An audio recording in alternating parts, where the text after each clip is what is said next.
உங்களுக்கு நிம்மதி உண்டாகுவதாக. தேவனுடைய இரக்கங்கள் அதிகமாவதாக. தேவன் என்ன சொல்றாங்கன்னா, ஏசாயா 54:3, நீ வலது புறத்திலும் இடது புறத்திலும் இடம் கொண்டு பெருகுவாய். நீங்கள் யார்கிட்டையாவது அட்ரஸ் கேட்டிங்கன்னா அவங்க எப்படிங்க அட்ரஸ் சொல்லுவாங்க? நீங்கள் லெஃப்ட் எடுங்க, ரைட் எடுங்க தான் சொல்லுவாங்க. யாராவது ஈஸ்ட் எடுங்க, வெஸ்ட் எடுங்க, சவுத் எடுங்க, நார்த் எடுங்கன்னு சொல்லுவாங்களா? வலது இடது பக்கம், அதுதான் நம்மளுக்கு தெரிஞ்சது இல்லை. இந்த கிழக்கு மேற்கு வடக்கு தெற்குலாம் சொன்னால் தடுமாற்றம், திசைகள் சொன்னால் தடுமாற்றம். அதான் தேவனும் சொல்லிட்டார், வலது புறத்திலும் இடது புறத்திலும் இடம் கொண்டு பெருகுவார். ரெண்டு பக்கமும் நீங்கள் பெருகுவீங்க அப்படின்னு தேவன் சொல்கிறாங்க. புரியுமாறு சொல்கிறாரு, பெருகுவீங்க, வலது இடது பக்கம் பெருகுவீங்க அப்படின்னு நம்மளுக்கு புரிகிற மாதிரி சொல்கிறாரு.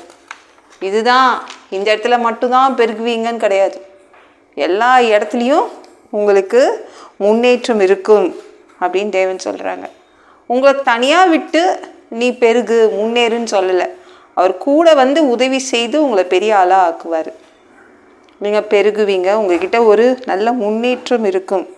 என்னங்க முன்னேறதுக்கு எந்த அறிகுறியும் இல்லைங்க என்கிட்ட. ஏதாவது அறிகுறி இருக்கணும்ல. இப்போ நான் முன்னேறினா ஏதாவது அறிகுறியா? அது கொஞ்சம் தூரம் தான் நான் முன்னேறிடுவேன், அது மாதிரிலாம் எந்த அறிகுறியும் கிடையாது அப்படின்றீங்களா? என்னென்னா, இப்போ நம்மளுக்கு ஏன் அது மாதிரி தோணுதுன்னா, நம்ம நான் பார்க்குற வேலை அப்படி, ஐயோ நான் தொழில் செய்கிறேனே அந்த தொழில் அப்படி, நான் படித்த படிப்பு அப்படி, அதனால் நான் முன்னேற முடியாது அப்படின்னு கவலைப்படுறீங்களே. ஆனால் தேவன் தான் உங்களை பெருக வைப்பார். முன்னேறது நீங்கள் தனியாக பெருக போகிறதில்ல, தனியாக முன்னேற போகிறதில்ல, தேவனுடைய துணையோடு முன்னேறுவீங்க. அவர் அற்புதம் செய்வார், அவர் அதிசயம் செய்திடுவார். அதனால் ஒரு முன்னேற்றம், பெரிய முன்னேற்றம் இருக்கும். நல்லா இருக்குல்ல? தேவன் உதவி செய்திடுவார். அறிகுறியெல்லாம் இல்லாமல் தான் இருக்கும். அப்படி டக்குன்னு ஒரே நாள்லேயே ஒருத்தரை அவரால் உயர்த்த முடியும். சரிங்களா? இந்த யோசேப்பு அப்படின்னு ஒருத்தர்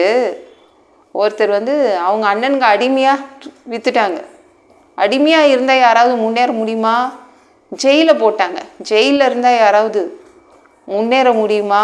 அவ்வளோதான், நம்ம கதை அவ்வளோதான் நினச்சான் யோசேப்பு. முடிஞ்சு போச்சு. அவன் மேலே ஒரு கோர்ட்டில் ஒரு கேஸ் வேறு இருந்துச்சுங்க. என்ன கேஸ் தெரியுமா? விஐபி மனைவியக்கிட்ட இவன் தப்பாக நடந்துக்க ட்ரை பண்ணான் அப்படின்னு ஒரு கோர்ட்டில் வேறு கேஸ் இருக்குது.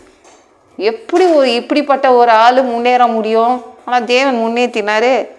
அவன் வாழ்க்கையே முடிஞ்சிடுச்சுன்னு நினச்சான். அதே ஜெயிலில் வச்சு தான் அவனை முன்னேற்றினார். ஜெயிலில் தான் இருந்தான், ஜெயிலேருந்தே முன்னேறிட்டான். ஜெயிலேருந்து யாரும் முன்னேற முடியாது.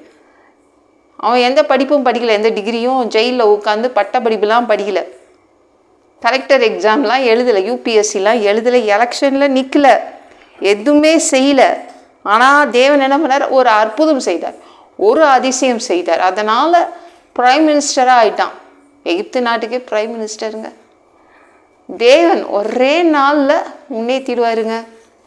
அற்புதம் தான், ஒரு அற்புதம் தான் செய்வார், அதிசயம்தான் செய்வார். உங்களை முன்னேற்றணும்னு அவர் நினச்சிட்டாருன்னா ஒரு அற்புதம், ஒரு அதிசயம் நடக்கும். முடிஞ்சு போச்சு, அவ்வளோதான். அப்படி சர்ன்னு முன்னேறிடுவீங்க. வலது இடதுபுறம் நீங்கள் பெருகுவீங்க. தேவன் தான் உங்ககிட்ட சொல்கிறார், நான் அதிசயம் பண்ணுவேன், அற்புதம் பண்ணுவேன். அதனால் உங்ககிட்ட முன்னேற்றம் இருக்கும். இந்த வீடியோ பிடிச்சிருந்துச்சுன்னா மற்றவங்களுக்கு ஷேர் பண்ண மறக்காதீங்க. கர்த்தர் தாமே உங்களை ஆசீர்வதிப்பாராக. ஜெபம் பண்ணலாமா?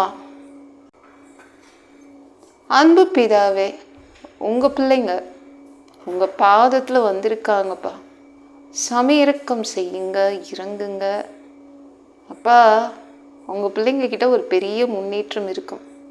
எந்த ஒரு அறிகுறியும் இல்லாமல் டக்குன்னு ஒரு முன்னேற்றம் இருக்கும். ஏன்னா நீங்கள் அதிசயம் செய்து, நீங்கள் அற்புதம் செய்து உங்கள் பிள்ளைங்களை முன்னேற்றி விடுவீங்க. எல்லாம் பொல்லாத பிசாசுகள், ஏவல்கள், மந்திரங்கள், தற்கொலை ஆவிகள், பயத்தின் ஆவிகள், பலவீனப்படுத்துகின்ற ஆவிகள் எல்லாம் இயேசு என்ற பெயரினை கொண்டு துரத்துக்கிறேன். ஓடிப்போ. உங்கள் பிள்ளைங்களை ரத்த கோட்டிக்குள் மறைச்சிக்கோங்க. பரிசுத்த ஆவியால் இருப்புங்க. ஞானஸ்நானம் எடுக்கணும், ரட்சிப்பீராக. இயேசுவின் காயப்பட்ட தழும்புகளால் எல்லா வியாதிகளும், எல்லா பலவீனங்களும், கேன்சர் போன்ற வியாதிகளும் சரியாகுவதாக.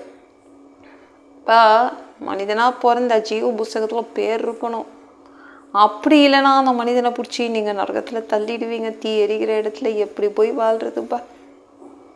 பா, பரலோகத்துக்கு வர்றதுக்கு ஆசைப்படுறோம். அடிச்சு உதச்சி திருத்தி பரலோகத்துக்கே அனுப்பிடுங்க. கழுவுப்படாத பாவங்கள் எங்ககிட்ட இருந்துச்சுன்னா உங்கள் திரு ரத்தத்தை கொண்டு கழுவி எங்களை பரலோகத்துக்கே அனுப்பிடுங்க. சாமி உமக்கு நன்றி அப்பா. எந்த ஒரு இமைப்பொழுது நீங்கள் வருவீங்கன்னு இயேசுவை வணங்கி வணங்கி காத்துட்ருக்கோம். பரிசுத்தமாக வாழ்ந்து வாழ்ந்து காத்துட்ருக்கோம். அந்த ஒரு இமைப்பொழுதில் உங்களுக்கு ஒப்பான ஒரு உடம்பு கொடுக்கப்படும். அதை பெற்றுக்கொண்டு மதிய வாரத்தில் உங்களை சந்திக்க வருவோம். அந்த தருணத்தை இழந்துடக்கூடாதுப்பா. பரிசுத்தமாக வாழ்றது ஒரு மனிதனால் கூடாது. அதற்கும் உதவி கேட்டு தான் நிற்கிறோம்ப்பா. 7 வருடம் அந்தி கிறிஸ்து ஆட்சியில் விட்டுட்டு போயிடாதீங்க. பிசாசு நடத்தும் ஆட்சியில் விட்டுட்டு போயிடாதீங்க. 1000 வருடம் இந்த பூமியை ஆட்சி செய்வதற்காக வருவீங்க. உங்கள் ஆட்சியின் கீழ் வாழ வசிக்க ஆசைப்படுறோம். எல்லாவற்றையும் உப்பு கொடுக்குற ஏற்று முடிச்சவன் கேளும் பிதாவே. ஆமென். நாளைக்கு பார்க்கலாம்.